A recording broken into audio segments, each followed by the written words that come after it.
Brett McKay here, and welcome to another edition of the Art of Manliness podcast. Started in 1938, the Harvard study of adult development represents the longest study on happiness ever conducted. It set out to follow a group of men through every stage of their lives, from youth to old age, to discover what factors lead people to flourish. Here to share some of the insights that have been gleaned from the Harvard study of adult development is Dr. Robert Waldinger, the current director of the project and the co-author of The Good Life: Lessons from the World's Longest Scientific Study of Happiness. Today on the show, Robert explains how the study has affirmed the absolute primacy of relationships and happiness, and how to develop the social fitness to make and enrich those vital connections. We discuss what the happily married couples in the study did differently, and why happiness in marriage tends to follow a U-shaped curve, which hits its low point in midlife. We talk about how the way you were raised helps set a trajectory for your life, but how it's possible to overcome a rough upbringing to become a transitional character in your family. We also discuss the role that friends and work played in the happiness of the men who participated in the study. We end our conversation with what folks in every stage of development, whether youth, midlife, or older age, should focus on to live a flourishing life. After the show's over, check out our show notes at aom.is/happiness.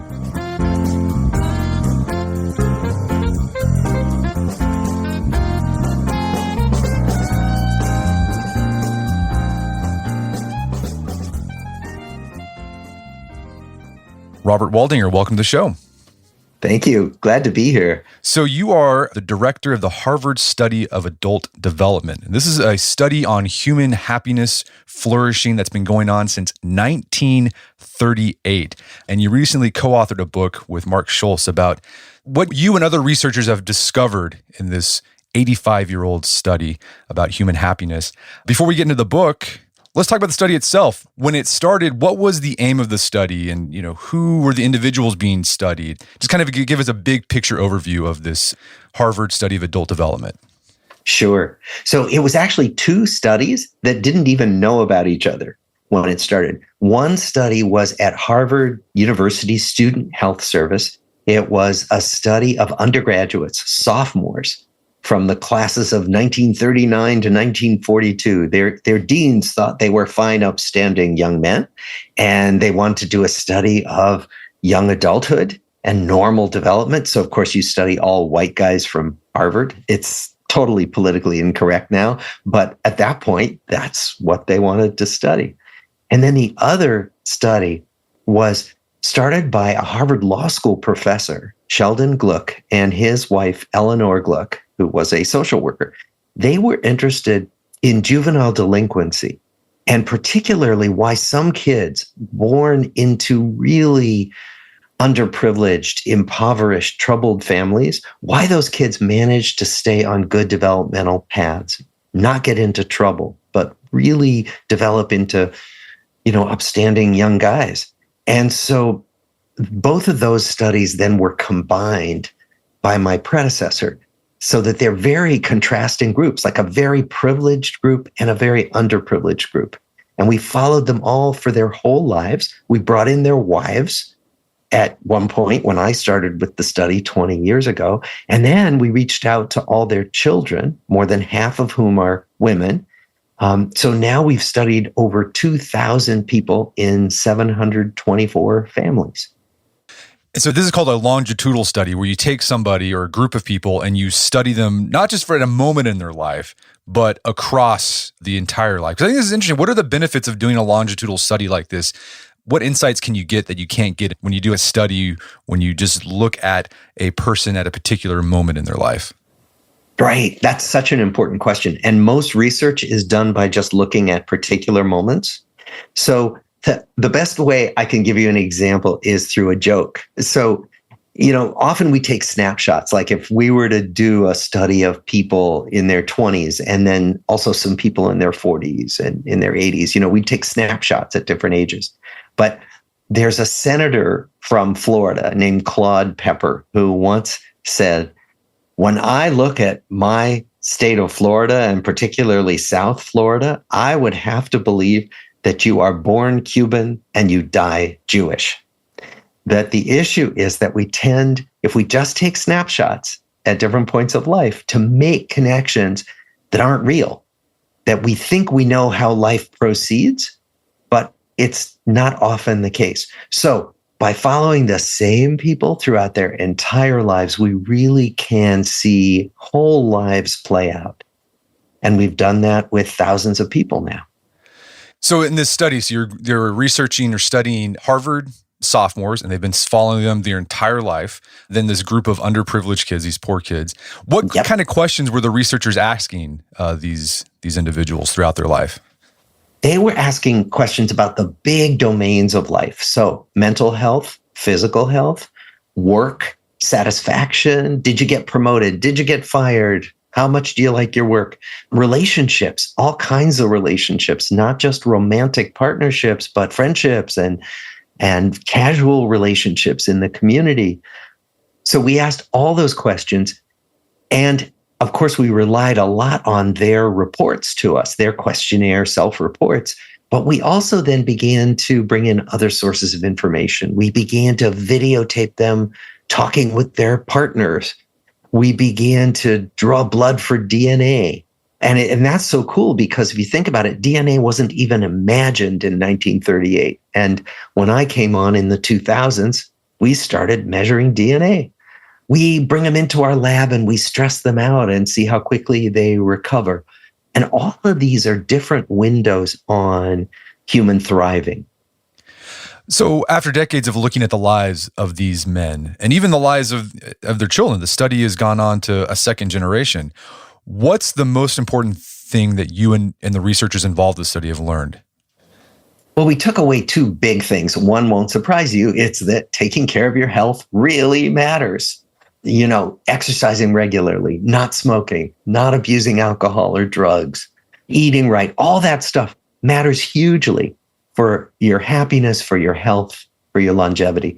But the surprise for us was that the people who stayed healthy the longest, who were the happiest, and who lived the longest were the people who had the best connections, the warmest connections with other people as they went through their lives.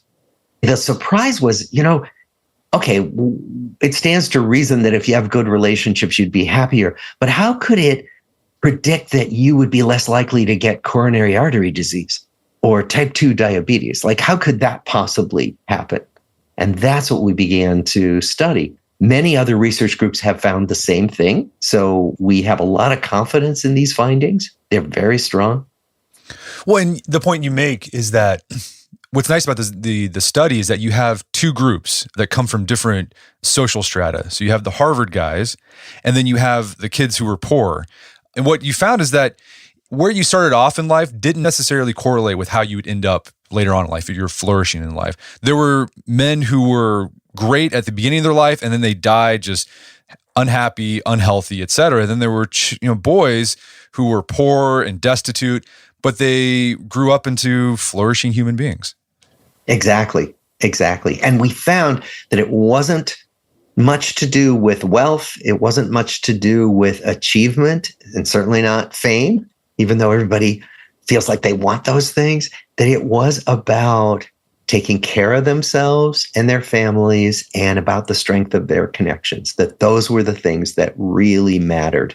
So you mentioned the strength of relationships in a person's life contributed to their physical health. They're less likely to get type 2 diabetes, coronary disease. Did the satisfaction or the strength of relationships correlate to other life outcomes like careers or things like that? Absolutely. So what we know from our study and other studies is that if you are good with people, if you have good people skills and you prioritize good relationships, you do better at your work. You are occupationally more successful compared with other people who may be brilliant, but aren't so good with other people. So this prioritizing of relationships really matters in your work life, not just in your home life. Yeah, I think I've seen, looking at the study, there's things like men with at least one good relationship with a sibling growing up made $51,000 more per year than men who had poor relationships with their siblings or no siblings at all. I think another one saw was men with warm mothers took home $87,000 more than those men whose mothers were uncaring. But I think the point you make throughout the book is that even if you had a bad childhood, doesn't mean you're destined to not make as much money. But generally, if you look at the outcomes of individuals, you see those correlations. Well, you do. That childhood experience really matters, but there's a lot of room for correction, course correction. So very often, people who find a good partner can really change what they expect in relationships. So let's say you grew up in a really difficult family where you couldn't trust people, or people were mean and emotionally abusive or even physically abusive. If you're able to find a partner, if you're able to find friends who are reliable, who are kind, who are stable, often that goes a long way to correcting your own expectations about life. So social relationships are the most important thing. It's going to correlate to you having a flourishing life in all aspects of your life. And this is not to say that being born into poverty or wealth is going to not have an influence. It will, but the relationships, the power of those warm relationships can overcome those influences. So one of the things that you and your colleague have developed with this understanding from the study that relationships, the power of relationships is the thing that allows us to flourish in life. You developed this idea of social fitness. And I really like this idea of thinking of our social life in terms of fitness. How would you describe social fitness? Like what makes it up and how do you measure social fitness? Yeah. Well, what we did was we coined that phrase just as a way to be analogous to physical fitness. Because with physical fitness, if you think about it, if you exercise today, you don't come back home and say, gee, I'm done. I don't ever have to do that again. We know that physical fitness is a lifelong practice. And similarly, what we find is that with our relationships, there is a kind of social fitness. There's a practice that, when I was in my 20s, I used to think that my good friends were always going to be my friends, from school, from college. They were just there. No need to worry about them. But it turns out when we watch friendships over time that many really good relationships can just wither away and die because of neglect, not because there's anything wrong in the relationships. And so what we've learned is that the people who are the best at maintaining social connections are active. They make it a practice. And so what I mean by that is they take care to reach out to somebody, to make sure they have regular contact, to connect when it's been too long and they want to make sure that they catch up with the people who they want to really keep in their lives. I'll tell you, for example, that my my co-author, Mark Schultz, and I became buddies, became friends when we were apprentices in somebody's research lab, like 30 years ago. Well, he since moved to Pennsylvania, where he's a psychology professor, but we have a phone call every Friday noon. And we talk about our research and our writing, but we talk about our kids and our wives and our personal lives. That's hugely important in maintaining a vibrant friendship that otherwise, I'm sure, would have just withered away. And the other reason I like this idea of social fitness, I think this could be very appealing to men who often think of, not always, but I think they often think that social skills are just something you either have or you don't. But this idea of social fitness is no, you can act, it's like getting stronger or getting better at endurance. It's a skill that you can develop with training and practice. And I think that can be appealing. Yeah. And there's some ways you can do it. So first is to be active, as I was saying, but another way is simply to be curious about another person. So if you say, well, I don't know how to talk to people, all you have to do is be curious. So let's say at work, you see somebody who's got something interesting they're displaying on their desk, like a little object or a photo. Just ask them about it. People love to talk about themselves. Or if you know that somebody has a particular hobby, ask them. If somebody plays fantasy football, just ask them about it. What's it like? What do they do? It could be anything. That what we find is that if we bring curiosity to our encounters with other people, conversations get going pretty easily. Yeah, I think you broke down social fitness. This is how I interpreted it. So correct me if I'm wrong. There's two key components. The one you're talking about now is attending, right? Making a focus on attending to the people that are in your life, and then time spent. And I like this idea of this attending to them. So you talked about how you can attend more to people or pay more attention to people, ask questions, be curious, and anything else that you found from the study that the men who really thrived with their social life, what else do they do to pay more attention to the people around them? Sure. Well, to spend some time on that idea of attending, on attention, one of the things we're worried about a lot now is this problem that we're all giving each other partial attention a lot of the time, so that even when we're together in the same room, we're often on our screens and maybe half paying attention to each other or not paying attention to each other at all. Think about the last time you saw people in a restaurant where everybody was sitting at a table, presumably friends or family, and everybody was on their phone, not even looking at each other. So one of the things we want people to think about is being very intentional to give each other full attention. One of my Zen teachers has this famous quote that I love. He said, "Attention is the most basic form of love." And what he means by that is attention, our full undivided attention, is probably the greatest gift we have to give to somebody else. And it's not that hard to do. You just have to really pay attention to it. You have to be mindful and intentional and say, okay, I'm going to put down my phone. I'm going to put away my screen. I'm going to look at this person and give them my full attention. So yeah, I think one question you propose that people ask themselves every day to increase the amount of attention they give the people in their lives is, what action could I take today to give attention and appreciation to someone who deserves it? So think about that and then set a goal to attend to that person. Yeah. And then notice how it feels, because what you'll find is that it actually feels good to do that. That when you appreciate somebody, first of all, you get a lot of good stuff back usually, but also it just feels good to do it. Okay, social fitness, one part is the attending part. The other part is time. Just as your physical fitness, if you want to get more fit physically, the more time you spend exercising, the more fit you're going to get. I imagine the same with social fitness. The more time you engage in social activities, the fitter you're going to get.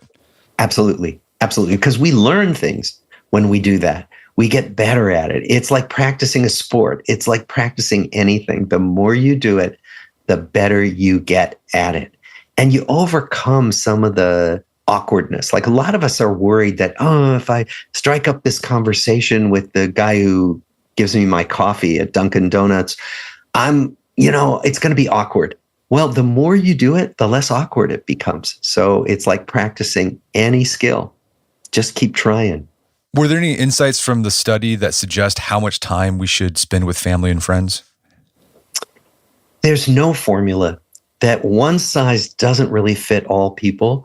So what we know is that all of us are on some kind of spectrum, from being really shy to being really outgoing.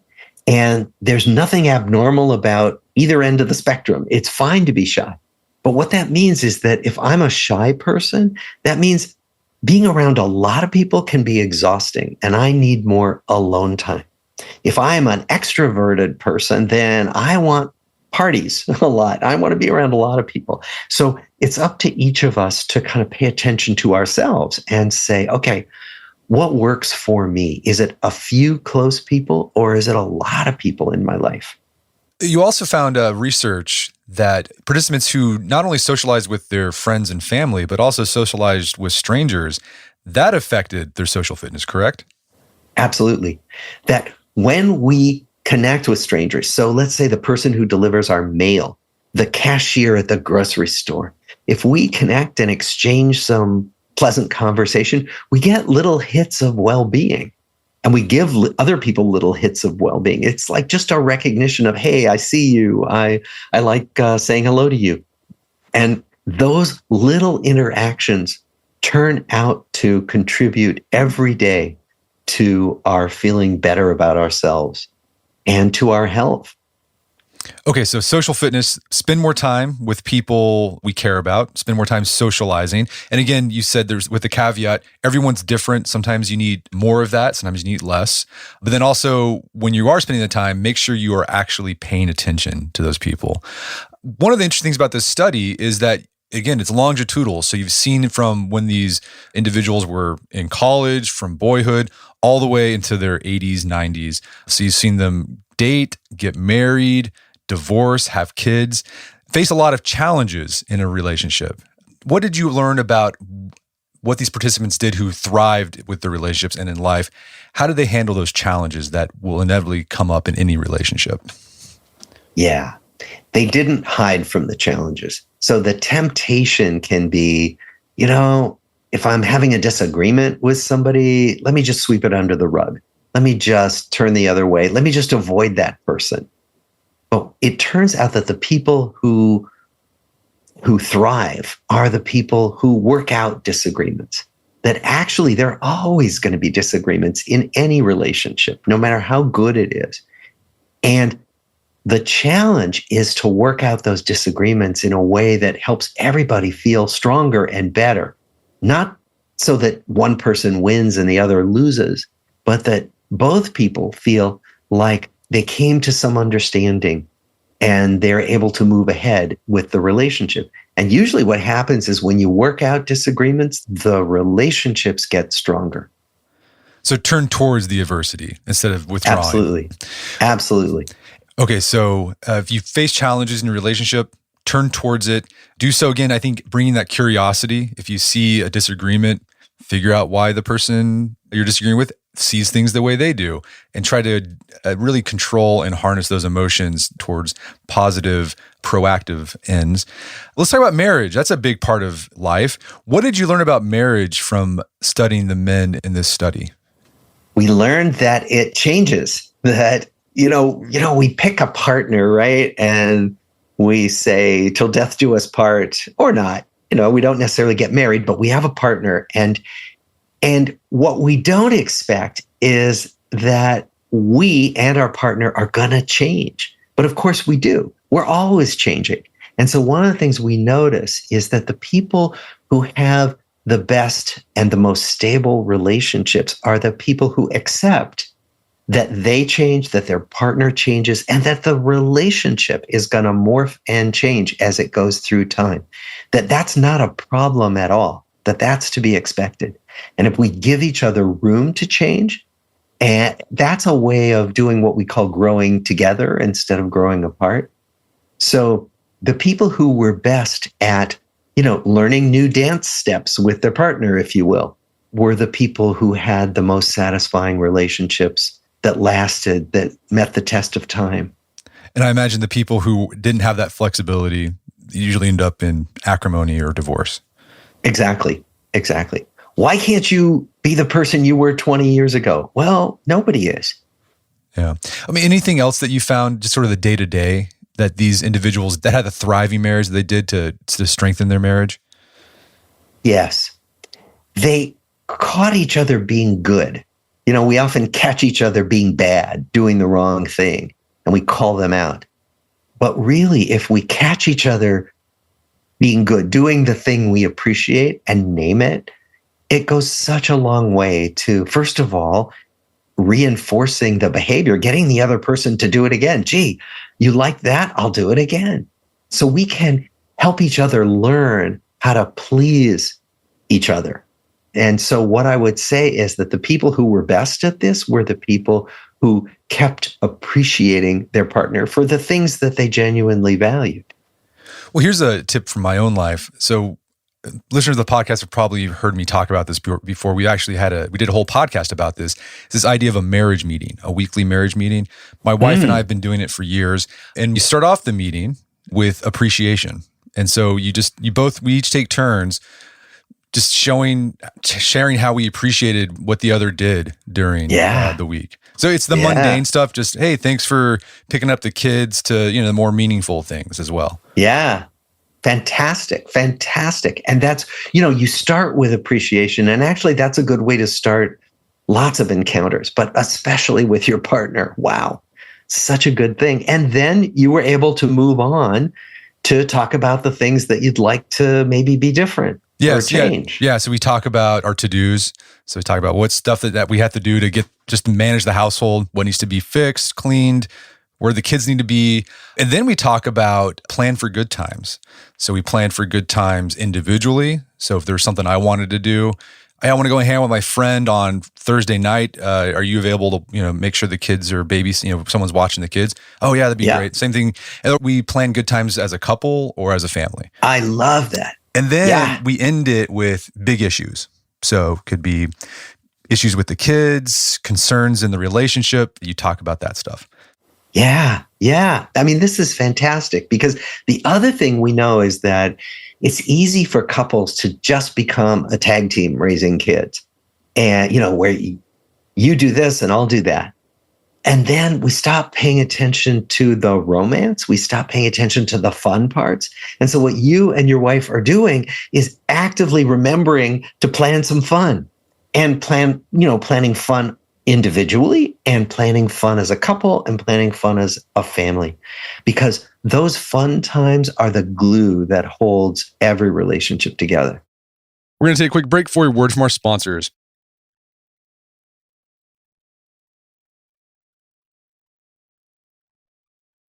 And now back to the show. Well, another thing you found day to day that the participants in the study who had flourishing marriages did was just physical touch, like a frequent daily physical touch, hugs, hand holding, etc. They did that from once they got married till, their 80s and 90s. They didn't stop doing that. Absolutely. Because physical touch literally calms us down. It literally relieves stress. And it certainly gives us hits of well-being.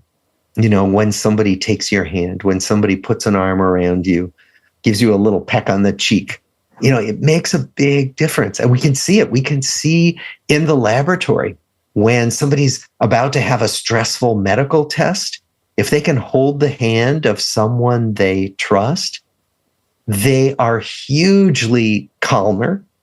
And in fact, they feel less pain if the procedure is painful. And so we know that this stuff really works. Another thing you found with this longitudinal study is that relationships change over time. And one thing that they follow is this sort of U-shaped curve of happiness.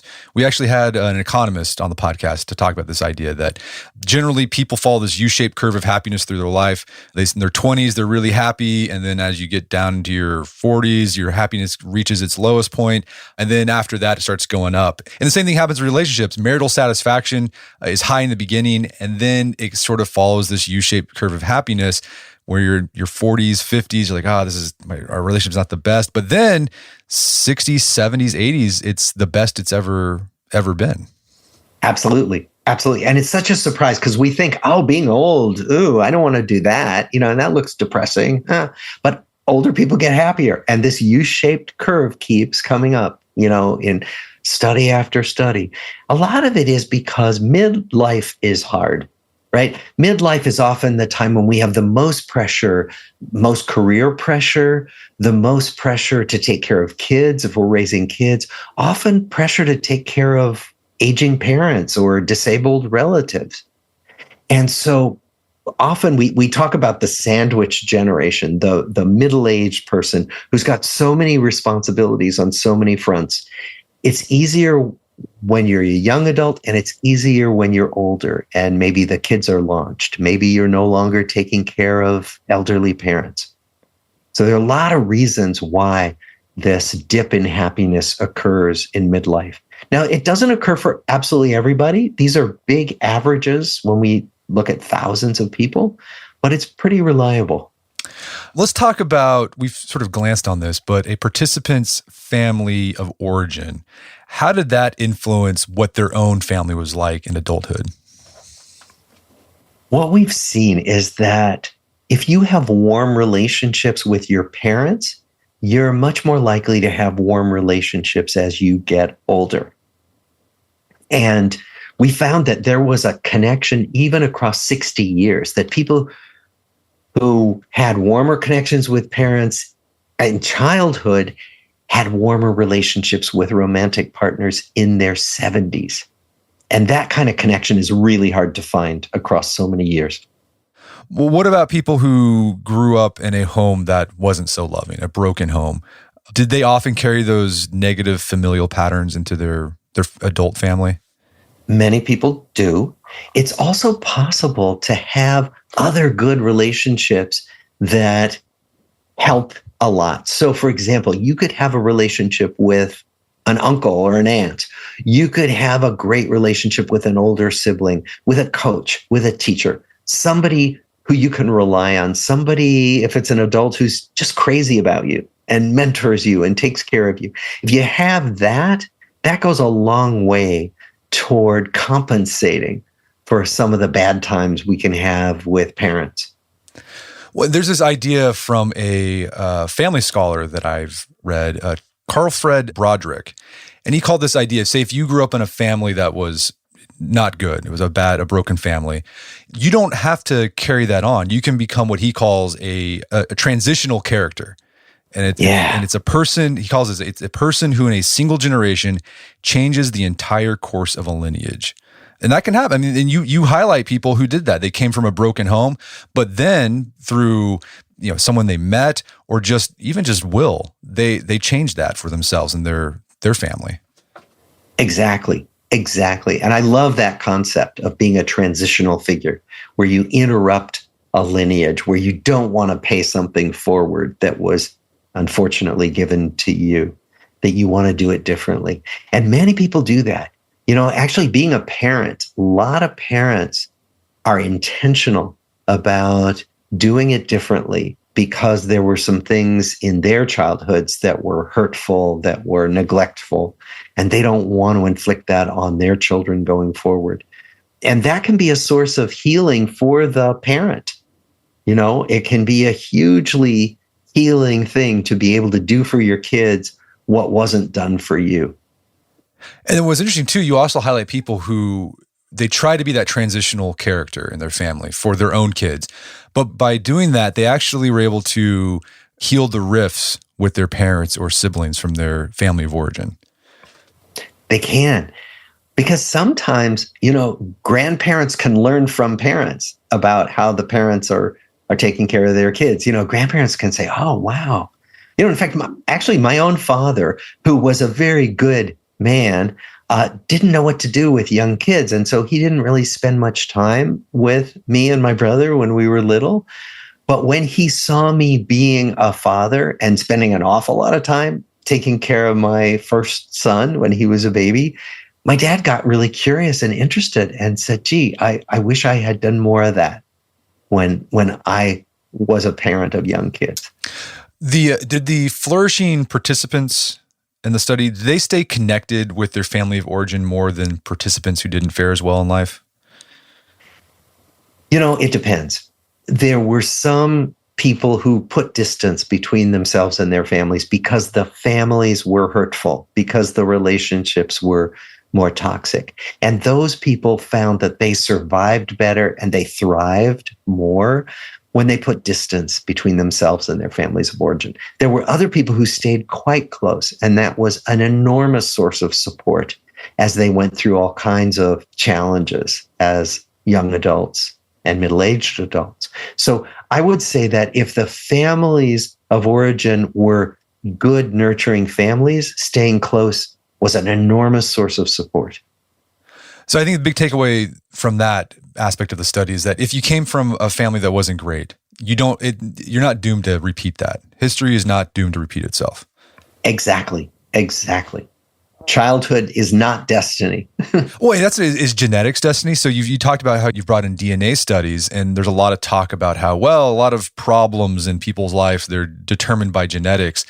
You were able to see this firsthand. What influence have you found that genetics has had in the outcomes of individuals' lives?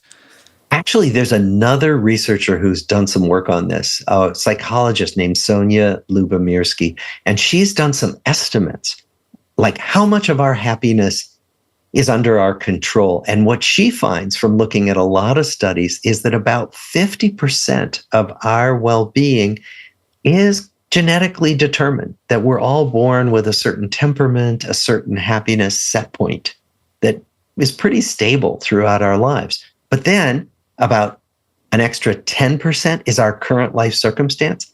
And then the remaining 40%, she estimates, is under our control. So she says about 40% of our happiness, our well-being, is malleable. We can do something about it. And that's a big percentage. Well, let's talk about friends. What role did friends play in the lives of the men in the study? It varied. Some men turned around in midlife and said, I don't have any friends. And they really felt quite isolated. Some of them had spouses who made their social lives for them, and that worked okay. Some of our original study participants, our men, had very good friendships that were long lasting. Also, some friendships that they made for the first time in midlife or in late life. People who they never thought they'd become friends with became friends when they were in their 70s and 80s. So it varied a lot. The message from all of that was that it is never too late to find friends, never too late. And we have stories in our book about that, life stories where people who thought that it was too late for them, they were never going to have good friendships, suddenly found their friendships late in life. Did you all find any, was there a specific number of friends someone needed to have a flourishing life, or did it vary? It varies a lot. And again, it's that continuum. Some of us are shy, and it means that maybe we just need one or two really good friends in our lives. Some of us are extroverted, and we might want lots of friends. So it's a very personal matter to check out for yourself, what works for me, and then to try to make that happen for yourself. What we do know is that everybody needs somebody. Everybody needs at least one solid relationship. At one point, we asked our original participants, we said, who could you call in the middle of the night if you were sick or scared? List everybody you could call. Some people could list, quite a number of people who they could go to. Some people couldn't list anybody. We think that each person needs at least one person in their life who's their go-to person, who would have their back if they really needed help. And one thing you found is that the people who maintained or kept growing friendships throughout their life, one thing they did was really powerful, was they thought about their social routines and then changed it up so that it allowed them to make more friends. So take a look at your life. What am I doing that's preventing me from making friends? And then what can I do to increase the likelihood that I'll make a new friend? Yes. And one of the things we find is that if you think about what you enjoy or what you care about, so what are the things you love to do, or what are the causes you care a lot about? Do those things with other people. So volunteer for a gardening club or a biking group or a bowling league, anything, something you love to do. Because one of the things we find is that if you put yourself in groups of people who share interests, first, it gives you an immediate topic of conversation, something to talk about, and you go back again and again, and you're with those same people, you're more likely to strike up conversations, to eventually have deeper conversations with a few people, and eventually build some deeper relationships. And in this idea that it's never too late for you to make new friends, you talk about, this is a great example, a guy named Andrew that was part of the study. And he was in a not great marriage. His wife was really critical of him, and she was very averse to social situations. They kept to themselves. And he was miserable. He said that at age 45, he attempted suicide. And then 20 years later, at 65, he was thinking about it again. And then at 67, he retired. He was forced to retire because he couldn't see anymore. And then he got divorced. And he was even lonelier because he divorced his wife, even though the marriage wasn't great. But he decided to do something. He's like, I'm lonely. I need to make friends. And so what he did, he changed his social routine and he joined a health club, fitness club, went there every day, started making friends. This guy was really social. And then it says a couple years later, when they did the study on him, they asked if he ever felt lonely. Before, he said yes, often. And recently he said, no, I never feel, and this was in 2010. He says he never feels lonely, and he gets people visiting him at his house. He's made friends. So it took a while, but it is possible to change. Exactly. And he's a perfect example of how change happens even when we're sure it's not going to. He just, he made an effort and he did something that he wanted to do anyway, which is he wanted to join a gym. He wanted to take care of his health. And it had this wonderful side benefit that turned out to be the main event for him. So what role did work play in the happiness of the participants of the study? It played a big role. First, on the downside, many people, when we asked them to look back on their lives and we said, what's your biggest regret? Many of them said, I wish I hadn't spent so much time at work. I wish I had spent more time with the people who mattered to me. But in addition, the people who were happiest at work were the people who made friends at work, who had important relationships at work. It gave them a reason to go to work every day. It gave them people to show up for. And what we find is that that's true when they study millions of workers, that if you have a friend at work, someone you can talk to about personal matters, it makes an enormous difference in how much you like the job, whether you're a good performer at that job, and whether you're more likely to change jobs. You're more likely to stay put if you have friends who you want to show up for at work. So I guess the big insight there is pick a job where you enjoy being around the people at work. Yeah. Yeah. So we've talked a lot about what you've all learned from the study. We talked about how relationships are that's the most important thing in life. It correlates to higher health, higher income, higher happiness. But then to increase those relationships, we got to exercise our social fitness. We do that by spending more time with people we care about, or even strangers. And then really when we're spending that time attending to them, then we talked about different ways we can exercise our social fitness within our marriage, our friends, at work. Again, this study is longitudinal, so you've been able to see these men at different points in their life, young adulthood, midlife, elderhood. Let's say someone who's listening to this podcast, they're in that early part of adulthood. They're in their 20s, maybe early 30s. What do you think is like the one thing that these individuals should focus on to really, lay a foundation for a flourishing life? Basically, focus on your relationships, and they don't have to be a choice between relationships and work, or relationships and family. It doesn't have to be a zero-sum game. Focus on your relationships wherever you find yourself during the day, right? And and bring those skills that you just named so beautifully, so those skills of curiosity and reaching out, that you can bring those wherever you are, at home, at work, in the community. But it turns out to be the best investment in your future. What about midlife? What are the challenges that you've seen there, and what can individuals who are in midlife do to overcome those relationship challenges?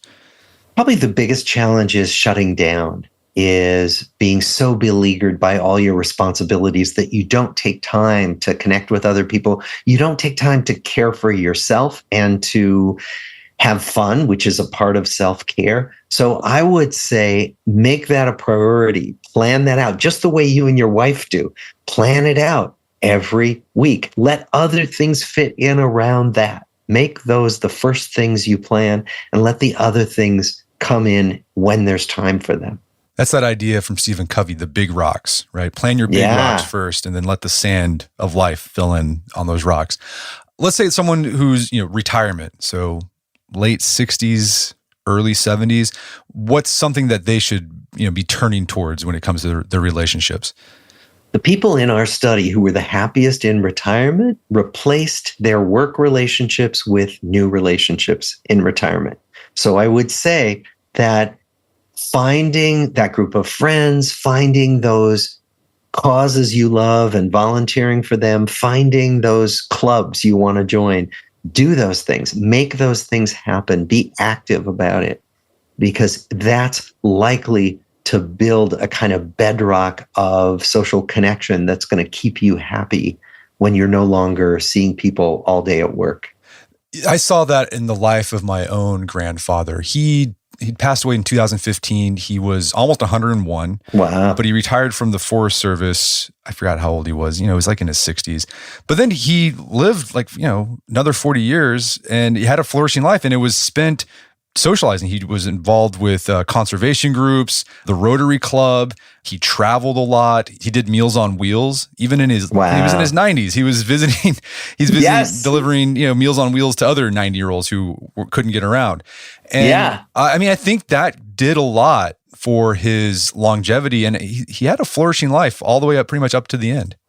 Yeah, and that's the recipe: staying engaged in the world. It sounds like he was very engaged. Yeah, with all kinds of people, with all kinds of activities. It's staying engaged that matters hugely for your happiness and your health when you retire. Well, Robert, this has been a great conversation. Where can people go to learn more about the book and your work? Well, the book has a website, thegoodlifebook.com. And you can also go to our study website. It's www.adultdevelopmentstudy.org. Adult Development Study, all one word, .org. Fantastic. Robert Waldinger, thanks for your time. It's been a pleasure. Thank you. I've really enjoyed this conversation. My guest today was Dr. Robert Waldinger. He's the author of the book, The Good Life. It's available on Amazon.com and bookstores everywhere. You can find more information about the Harvard Study of Adult Development at adultdevelopmentstudy.org. Also, check out our show notes at aom.is/happiness, where you find links to resources where you can delve deeper into this topic.